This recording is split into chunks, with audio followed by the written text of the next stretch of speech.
గోరంత పసుపు నీవడిగినావు, నూరేళ్ల బ్రతుకు మాకిచ్చినావు.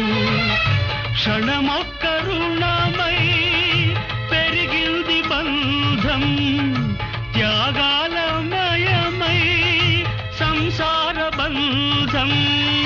నీ చేయి తాకి చివురిల్చే చైత్రం, ఈ హస్తవాసే నాకుందనేస్తం.